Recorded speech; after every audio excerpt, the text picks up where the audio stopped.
This short video is an overview of the Shunra network virtualization for desktop product, formerly vCat version 8.5. Shunra has a range of products which help with network virtualization. Today we're going to be looking at the product Shunra Network Virtualization Desktop.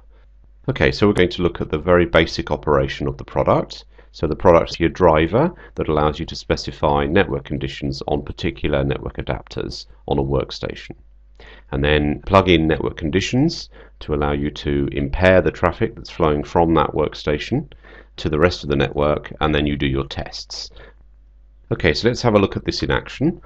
So I've already installed the driver and I've started the agent. So simply we're going to click on the icon here.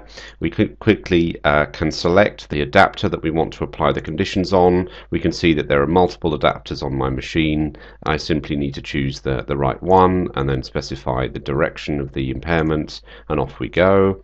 And then I can actually start the tool using this simple interface, start test. And in this case this would allow me to apply conditions, in this case 100 milliseconds, no packet loss and unlimited bandwidth, as well as capturing the packets. Now before I actually start the test, let's just see this in action. Start up a command prompt, set up a ping to the router at the core of my network, and we can see that I've got a small amount of delay. But then if I start the test, we'll see that impairment applies, in this case 100 milliseconds of delay in and out, giving me 200 milliseconds of round trip. And then if I stop the test, then the results will return to normal, and that's the background network conditions there. Okay, so that's the basic proposition around what the product does. And the next piece is that we can actually use a component which is installed as part of the vCat 8.5, the driver, and that's called Network Editor. And what Network Editor allows me to do is to define more complex tests than the simple manual interface that I used earlier. And this allows me to define something called flows or profiles. So in simple terms, these profiles allow me to specify, if I add a new flow here, to specify the IP addresses of the client machines, and then on the other side the IP addresses of the servers, and then apply impairments to them in the form of this WAN cloud. It allows me to apply things like latency, but also packet loss, other effects like out of order duplicate fragmentation, other things like bit error, disconnect, congestion, and so on.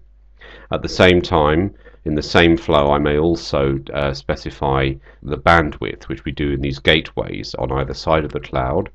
For example, we can specify, in this case, we'll just enter a 1024 kilobits per second in the up direction, 512 in the down direction. And there we go. So what I've done is I've defined a single flow and I applied some more complex impairments.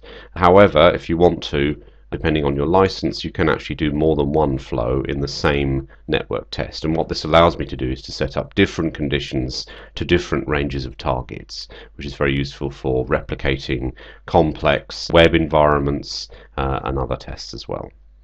And then what I would do is I can actually save this profile to a file, and the file is saved on my local desktop, for example. We'll put it onto the desktop. I give it a name.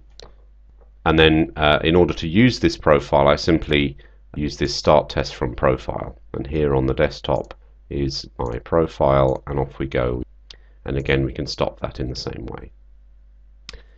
So the next things I'd like to show you is the ability then to mark the steps in the journey. So what we can do is we can actually use Transaction Manager, and Transaction Manager allows us to mark the steps. So Transaction Manager actually needs to connect to the test that's running.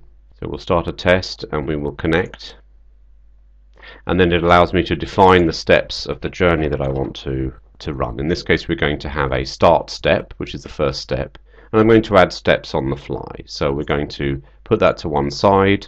We're going to start up a browser, and then we're going to go somewhere. In this case, we'll go to the BBC News website. I'm going to click on start, and then I'm going to click here, download the page, and then stop the page. And then what I'm going to do is I'm going to add a second step, and we're going to just minify the interface here. And then what I can do is I'm going to start that and then click on a particular item, wait for the page to complete and stop the item. and then I've finished my test, so I'm simply going to stop the test. We're going to save the results to the desktop, and we're going to call it test1.shunra. Now, what we're then going to do is we're going to analyze those results using a component which is called analytics. Again, it's optionally installed, and what this allows you to do is to specify the file, in this case test1.shunra, perform the analysis looking at the packet data which flowed during the test. And we can see the two steps that we recorded. We can see all the information we need. How long did it take? What's the network profile? What's the traffic that flowed? And also how much of that was HTTP traffic. If we simply click into the HTTP traffic here, it shows me the waterfall of the elements which were downloaded on the BBC News page. We can even drill in to have a look at a particular image which is reconstructed from the packet data. This is nothing to do with the browser.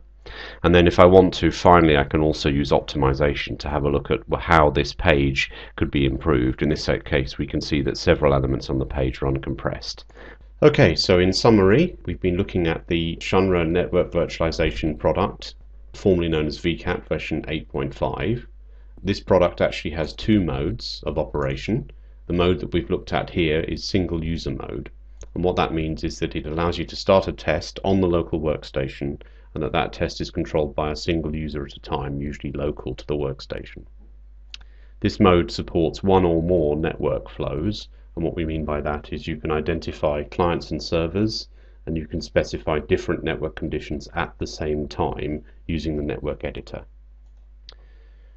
This product is typically used to test desktop applications, usually installed on the client, allowing you to apply network conditions between client and server.